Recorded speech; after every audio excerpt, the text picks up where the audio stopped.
अल्पसूचित प्रश्न माननीय सदस्य जयराम कुमार महतो, पूछिए। धन्यवाद अध्यक्ष महोदय।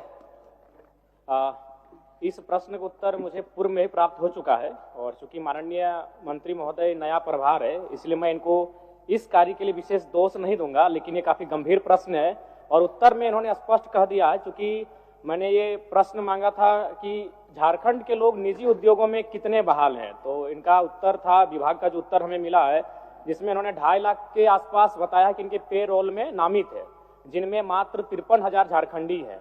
और उसके बाद अध्यक्ष महोदय, सरकार का उत्तर है कि माननीय उच्च न्यायालय ने इस पर रोक लगा दिया है। ठीक है, हम भी मानते हैं माननीय उच्च न्यायालय ने रोक लगाया है दिसंबर के महीने में, तो अगर दिसंबर से पूर्व, यानी आपके पास जो डेटा है, जाहिर सी बात तो दिसंबर से पूर्व है, और अगर दिसंबर से पूर्व का डेटा है अध्यक्ष महोदय, तो इसका मतलब ये स्पष्ट है कि सरकार की लाख प्रयास के बावजूद भी इस नियम का अनुपालन नहीं किया गया है। निजी क्षेत्रों में 75% के आरक्षण को बिल्कुल अनदेखा किया गया है। इसलिए मेरा सीधा सवाल यही होगा कि अगर जिन निजी कंपनियों ने आपके इस नियम का अनुपालन नहीं किया, क्या आप उस पर कार्रवाई करने का पक्ष रखते हैं?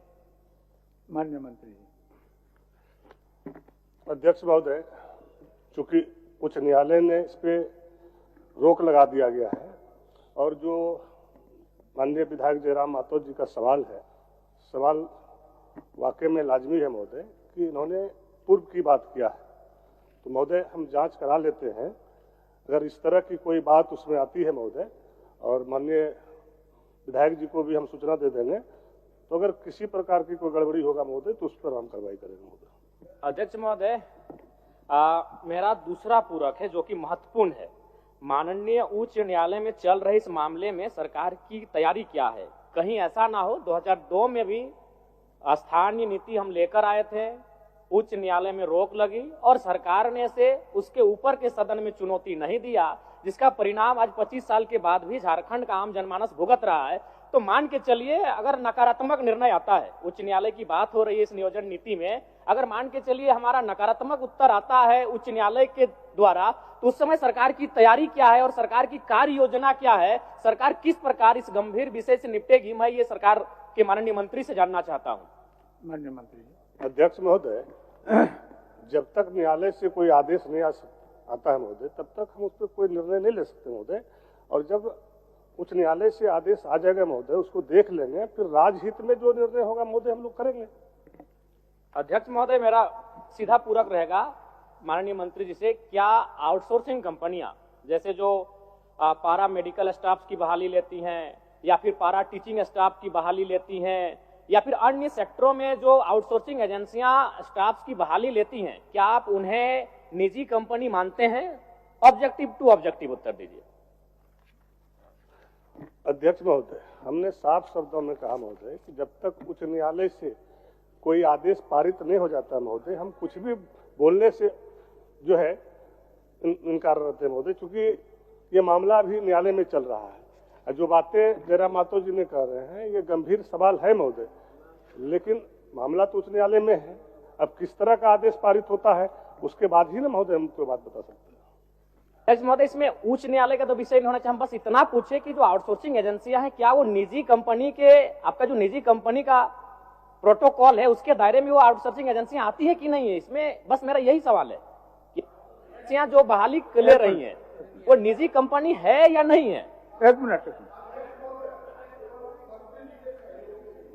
मंत्री जी के सहयोग के लिए कि वह जो नियम है अध्यक्ष महोदय, उसमें यह प्रावधानित है कि 3 वर्ष तक 75% एडजस्टमेंट करना है। यह कानून मात्र 1 साल तक चला, 3 वर्षों तक चलता तो शायद एडजस्टमेंट हो जाता 75%, जो माननीय सदस्य कह रहे हैं। और दूसरा, उस कानून में यह भी प्रावधान है अध्यक्ष महोदय कि कोई लोक उपक्रम, सरकारी लोक उपक्रम को अगर आउट सोर्सिंग एजेंसी भी काम करेगी तो वहां भी ये नियम लागू होगा, जो माननीय सदस्य जानना चाह रहे, केवल मंत्री जी के सहयोग। एक मिनट मंत्री जी, एक मिनट आप बोलिए। 1 मिनट मंत्री बैठिए, एक के साथ जवाब दे दीजिएगा। बहुत ही महत्वपूर्ण प्रश्न है पूरे झारखंड के स्थानीय झारखंडी मूलवासी का अध्यक्ष महोदय।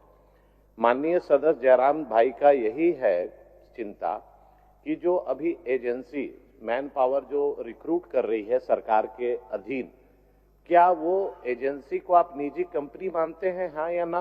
दूसरा, अगर आप मानते हैं तो उस पर ये 75% यहाँ के मूलवासी, यहाँ के आदिवासी, यहाँ के झारखंडी लोगों को 75% आरक्षण दे रहे हैं कि नहीं दे रहे हैं?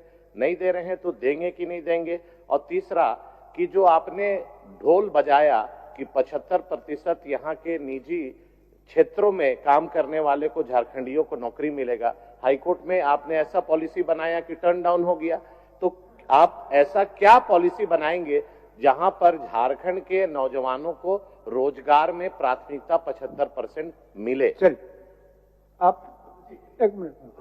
माननीय मंत्री को थोड़ा सा सहयोग कर देना चाहते हैं। कारण यह है कि हम और माननीय सदस्य प्रदीप यादव जी समिति के सदस्य थे, जिस समिति ने अध्ययन के उपरांत इस निजी क्षेत्रों में 75% भागीदारी को सुनिश्चित कराया था। 2-3 विषय आए। एक विषय माननीय सदस्य नवीन जायसवाल जी का आया।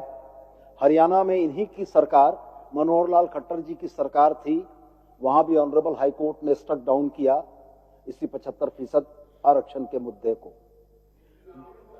दूसरी बात जो चीजें हरियाणा हाई कोर्ट ने हरियाणा के लिए लागू की, ऑनरेबल हाई कोर्ट झारखंड ने झारखंड में लागू किया, प्रक्रियागत है, जो निर्णय आएंगे। दूसरी बात मैं स्पष्ट बड़ा कहना चाहता हूं कि कोई भी कानून रातों रात लागू नहीं हो सकता है। एजेंसीज जो यहां पर आउटसोर्सिंग का काम कर रही थी, उनको इसके रेगुलेशन के लिए, नियमितीकरण के लिए हम लोगों ने 3 वर्ष का एक विंडो दिया था कि जो बाहर के कर्मियों को आपने कार्यरत कर रखा है, उनको रिप्लेस करते हुए 40,000 रुपया से नीचे वेतन या भत्ता पाने वाले लोगों में आप झारखंडियों को नियुक्त करेंगे। तो सवाल यह है कि ऑनरेबल हाईकोर्ट के आदेश से पहले कंपनियां इसका अनुपालन कर रही थी और इसको हम लोग अपनी इन्फोर्समेंट एजेंसीज के माध्यम से अनुपालन करा रहे थे। माननीय उच्च न्यायालय का न्यायाधीश जब इन बातों को भी रोकता है, तो आउटसोर्सिंग कंपनी में भी इन चीजों को लागू कर पाना संभव नहीं है, क्योंकि यह न्यायाधीश का उल्लंघन होगा। और जहां तक रह गया सवाल आउटसोर्सिंग कंपनियों के निजी होने का और नहीं होने का, तो वास्तव में वो तो निजी कंपनियां हैं ही, लेकिन यह कानून उन पर इसलिए प्रभावी नहीं है कि न्यायाधीश ने हमारे हाथ बांध रखे हैं। मान्यवर।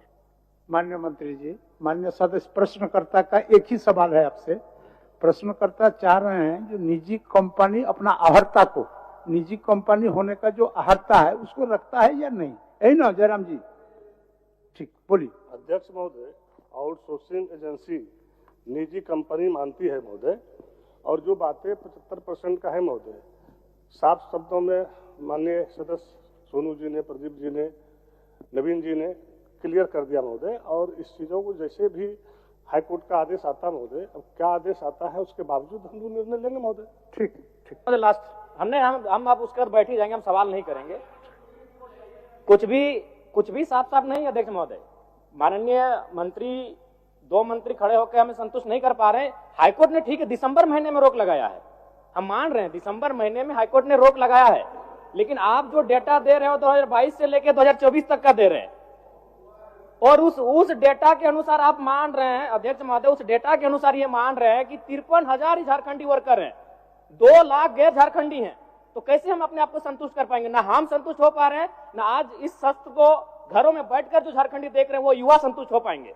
आप खुद मान रहे हैं, आप कह रहे हैं कि आपके पेरोल में 2,46,000 वर्कर नामित हैं, जिसमें मात्र 53,000 झारखंडी है। तो हम कैसे संतुष्ट हो पाएंगे? अगर उसको परसेंटेज में तब्दील करते हैं तो 21% होता है, तो अब किस मुंह से 75% आरक्षण की बात करें? मैं मंत्री महोदय आपको दोष नहीं दे रहा, क्योंकि आप नए आए हैं, लेकिन इससे पूर्व जो कार्यकाल जिन्होंने संभाला है उनसे भूल हुआ है, स्वीकारिए। दूसरी बात, जो हम बैठ रहे हैं, अब हम कुछ भी बहस नहीं करने जा रहे, राज्य की जनता सुन रही है।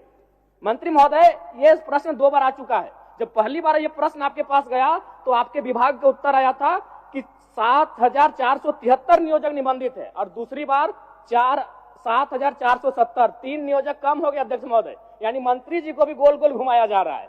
5 दिन पहले मेरा यही प्रश्न आया था, 7,473 नियोजक थे, और आज मेरा प्रश्न जब दोबारा आया है तो 7,470 नियोजक हो चुके हैं। मंत्री जी को खुद गोल गोल घुमाया जा रहा है। ये इस राज्य की दुर्दशा है। हम कुछ मान्य सदस्य